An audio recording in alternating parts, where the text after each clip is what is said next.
9 октября – день разгрома советскими войсками немецко-фашистских войск в битве за Кавказ. Она продолжалась 442 дня с 25 июля 1942 года по 9 октября 1943.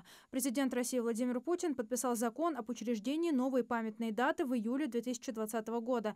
Это одно из самых продолжительных и кровопролитных сражений Великой Отечественной войны. Захват Кавказа являлся одной из приоритетных целей в стратегических планах гитлеровской Германии. Важнейшей в этой битве стала Малгобекская оборонительная операция. Накануне город воинской славы отметил 17 лет со дня присвоения ему этого почетного статуса. Как написал в своем телеграм-канале глава региона Махмуд Али Калиматов, в битве за Кавказ плечом к плечу сражались люди разных национальностей, объединенные любовью к своей общей родине – Советскому Союзу. Благодаря их стойкости, мужеству и героизму битва за Кавказ была выиграна. Это был огромный вклад в победу над фашизмом.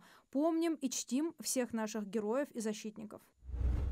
В рамках госпрограммы формирования комфортной городской среды нацпроекта «Жилье и городская среда» в Малгобеке благоустроены улицы имени шейха Мансура и Кавказская. Здесь уложили асфальт, устроили для пешеходов тротуары, установили фонари для освещения. В настоящее время в городе идут работы по благоустройству улицы Панфилова. Здесь также будет проложен асфальт и установлено освещение. В эти дни рабочие трудятся над устройством тротуара и установкой бордюров.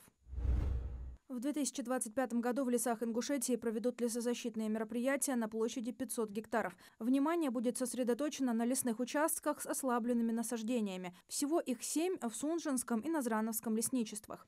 На половине указанной площади выполнят санитарно-оздоровительные мероприятия. Специалисты лесного хозяйства проводят выборочную санитарную рубку на 115 гектарах лесных угодий и проведут уборку неликвидной древесины на площади 135 гектаров. Премьер-министр Михаил Мишустин рассказал о программах поддержки регионов. Как он отметил, правительство применяет широкий набор инструментов, чтобы помочь регионам сохранить динамику роста. Кроме того, реализуются мероприятия по комплексному освоению сельских территорий. По поручению президента разрабатываются единые стандарты обновления опорных населенных пунктов. Ведется подготовка и реализация мастер-планов развития городов. Также продолжается строительство инфраструктуры. Запускаются механизмы для стимулирования частных инвестиций. Особое внимание правительство уделяет вопросам подготовки кадров.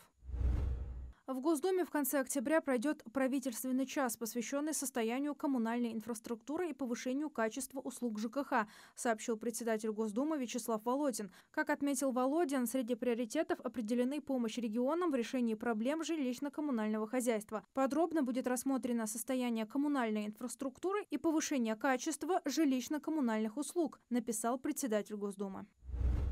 Совет Федерации одобрил закон об ужесточении наказания за намеренное сокрытие автомобильных номеров. Так, за использование устройств, не позволяющих считать номер, либо видоизменяющих его, предусмотрено лишение прав на срок от года до 1,5 с конфискацией самого прибора. Такое же наказание грозит за повторное нарушение. Сейчас за езду с грязными или нечитаемыми номерами водителю грозит предупреждение или штраф в 500 рублей. За езду без них, их сокрытие или намеренное изменение – водителя могут лишить прав на срок от 1 до 3 месяцев или оштрафовать на 5000 рублей. Ингушский спортсмен Ислам Хазбиев стал бронзовым призером чемпионата мира по грэпплингу. Он завоевал бронзовую медаль в весовой категории до 66 килограммов в разделе ГИ. Чемпионат проходит в Астане с 7 по 12 октября. Хазбиев является учеником Абдулбари Гусейнова, который представляет команду «Стрела Тим».